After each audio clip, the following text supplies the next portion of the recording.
بسم اللہ الرحمن الرحیم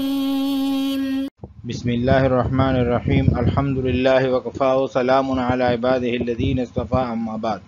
عزیز طلبہ، شرح ملجامی کا سبق نمبر 150 شروع کر رہے ہیں۔ اس سبق کو المفعول فیہ ضربان سے لے کر جلست فی المسجد تک پڑھیں گے۔ وہو ای المفعول فیہ ضربان، مفعول فی کی دو قسمیں ہیں۔ ما یظہر فیہ، فی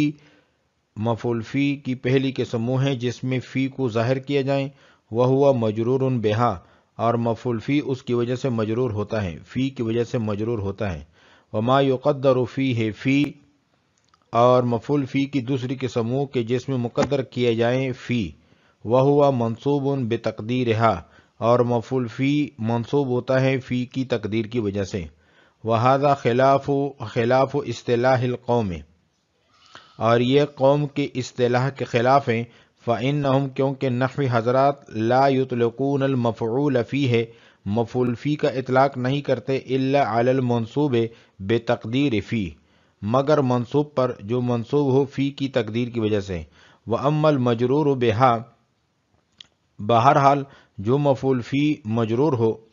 فی اجارہ کی وجہ سے، فہو مفعول بہ، وہ مفعول بہ ہوتا ہے بواسطۃ حرف الجر، حرف جر کے واسطے کے ساتھ۔ لا مفعول فیہ، اس کو مفعول فی نہیں کہا جا سکتا، وہ مفعول فی نہیں ہوتا۔ وخالفہم المصنف، مصنف نے نحوی حضرات کی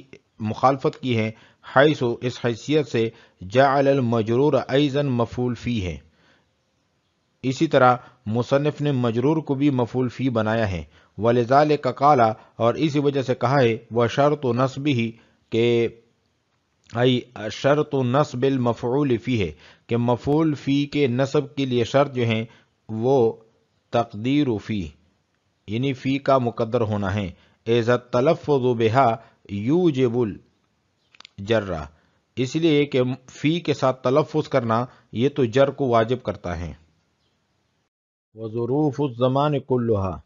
ظروف زمان سب کے سب، مبہمن کان الزمان او محدودا، چاہے زمان مبہم ہو یا زمان محدود ہو، تقبل ذالک ای تقدیر فی کی تقدیر کو قبول کرتا ہے۔ لأن المبہم منہا جزء مفہوم الفعل،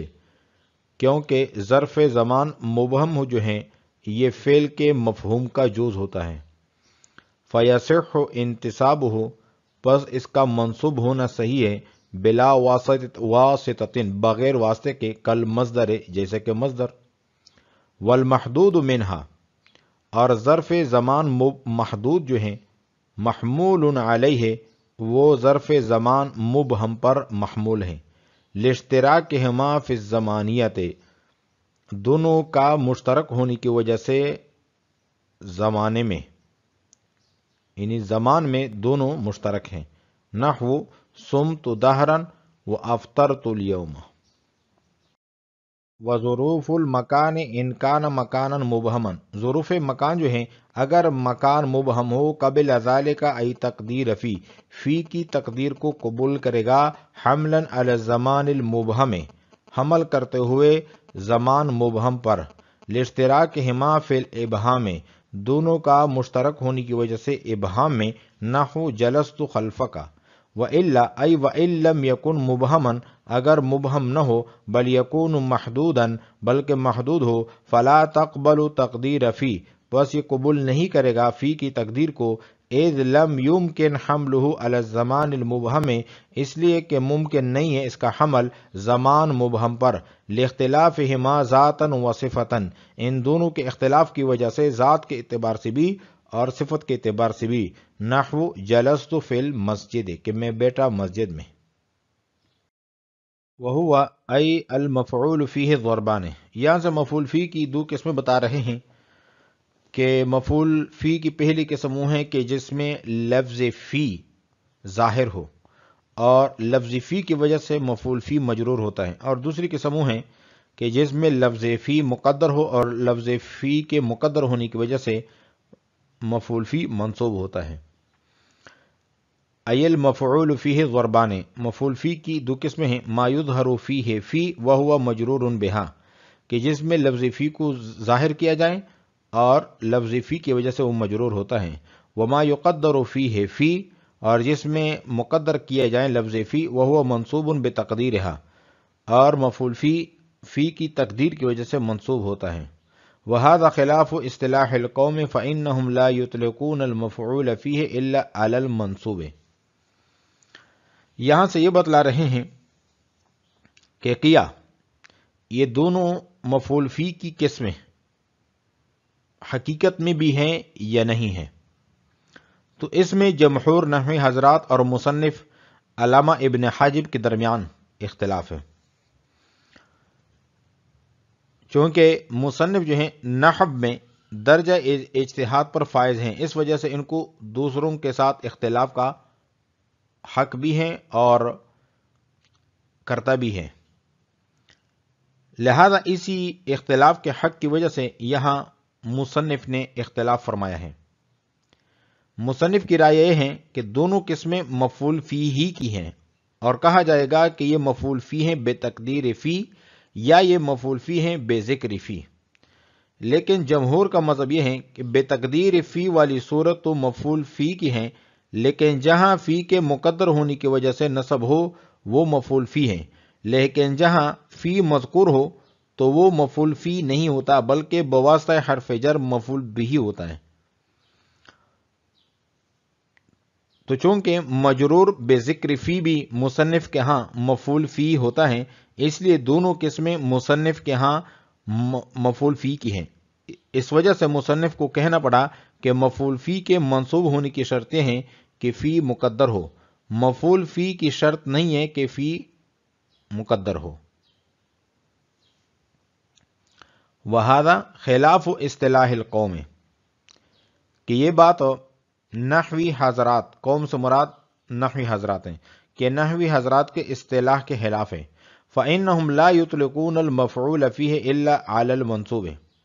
کیونکہ نحوی حضرات اطلاق نہیں کرتے مفعول پر مگر منصوب پر، بے تقدیر فی جو منصوب ہو فی کی تقدیر کی وجہ سے۔ وَأَمَّا الْمَجْرُورُ بِهَا، اور جو فی کی وجہ سے مجرور ہو فَهُوَ مَفْعُولٌ بِهِ بِوَاسِطَةِ حرف الجر، وہ مفعول بھی ہوتا ہے حرف جر کے واسطے سے، لا مفعول فیہ، مفعول فی نہیں ہوتا۔ وخالفهم المصنف حیث جعل المجرور ایضا مفعولا فیہ، خلاف کیا ہے مصنف نے اس حیثیت سے کہ انہوں نے مجرور کو بھی مفعول فی بنایا ہے۔ ولذالک قال، اور اسی وجہ سے کہا ہے وشرط نصبہ ای شرط نصب المفعول فیہ، کہ مفعول فی کے نصب کے لیے شرطیں ہیں تقدیر فی، یعنی فی کا مقدر ہونا، اذا التلفظ بها یوجب الجر، اس لیے کہ فی کے ساتھ تلفظ کرنا یہ تو جر کو واجب کرتا ہے۔ وظروف الزمان كلها مبہما کان الزمان او محدودا، اس عبارت کے ذریعے سے ظرف زمان کے اقسام کی طرف اشارہ کیا ہے کہ ظرف زمان کی بھی دو قسمیں ہیں، ظرف زمان مبہم، ظرف زمان محدود۔ وظروف الزمان کلها، اور ظروف زمان سب کے سب مبہما کان الزمان او محدودا، کہ چاہے زمان مبہم ہو یا زمان محدود ہو، تقبل ذالک ای تقدیر فی کی تقدیر کو قبول کرتا ہے۔ یہاں سے شارح ظرف زمان مبہم اور ظرف زمان محدود میں فی کے مقدر ہونے کی دلیل بیان کر رہے ہیں، اور وہ یہ ہے کہ اصل میں جو فی کو قبول کرتا ہے وہ ظرف زمان مبہم ہے۔ اس کی وجہ یہ ہے کہ فعل کے مفہوم میں زمانہ ہوتا ہے اور وہ زمان مبہم ہوتا ہے، تو زمان مبہم فعل کے مفہوم کا جز ہے، اور جو فعل کا جز ہو وہ بغیر واسطے کے منصوب ہوتا ہے، جیسے مفعول مطلق کہ وہ ایک حدثی معنی ہے، جس طرح زمانہ فعل کا جز ہے اسی طرح حدثی معنی بھی فعل کا جز ہے۔ جب یہ حدثی معنی مفعول مطلق بنے گا تو بلا واسطہ منصوب ہوگا، جب یہ بغیر واسطے کے منصوب ہوتا ہے تو گویا یہ تقدیر فی کو قبول کرتا ہے۔ ایسی ہی جب زمان مبہم فعل کا جز ہیں اور بغیر واسطے کے منصوب ہیں تو ہم نے کہہ دیا کہ یہ فی کی تقدیر کو قبول کرے گا، اور جو زمان محدود ہیں وہ زمان مبہم کا مبہم ہونے میں اس کے ساتھ شریک نہیں، البتہ زمانہ ہونے میں شریک ہیں، اس لیے زمان محدود کو زمان مبہم پر محمول کریں گے اور کہیں گے کہ زمان محدود بھی تقدیر فی کو قبول کرتا ہے۔ زمان مبہم کی مثال صمت دہرن ہے اور زمان محدود کی مثال افطرت الیوم ہے، اور جو مکان مبہم ہیں وہ مبہم ہونے میں زمان مبہم کا شریک ہیں، اگرچہ زمان ہونے میں شریک نہیں لیکن مبہم ہونے میں شریک ہیں، لہذا مکان مبہم ہی زمان مبہم کے ساتھ ابہام کی وجہ سے شریک ہوگا، اور یہاں بھی فی مقدر ہوگا۔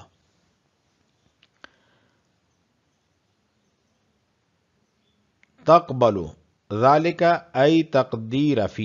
فی کی تقدیر کو قبول کرتا ہے، لأن المبہم منہا جزء مفہوم الفعل،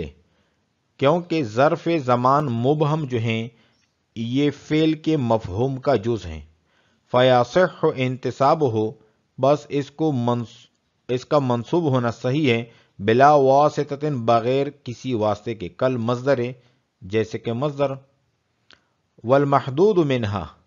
اور ظرف زمان محدود جو ہیں محمول علیہ ای علی المبہم، وہ محمول ہیں ظرف زمان مبہم پر، لاشتراکہما فی الزمانیت، زمانے میں دونوں کا مشترک ہونے کی وجہ سے، صمت دہرن، یہ ظرف زمان مبہم کی مثال ہیں کہ لامحدود زمانہ ہے، کہ میں نے ایک زمانہ روزے رکھے تو کوئی معلوم نہیں کہ کتنے روزے رکھے۔ وہ افطرت الیوم، یہ ظرف زمان محدود ہیں کہ میں نے آج کا روزہ نہیں رکھا، تو صرف ایک دن کا روزہ نہیں رکھا، تو ایک دن کا افطار کرنا یہ محدود کی مثال ہے۔ وظروف المکان ان کان مکانا مبہما قبل ذالک، یہاں سے شارح یہ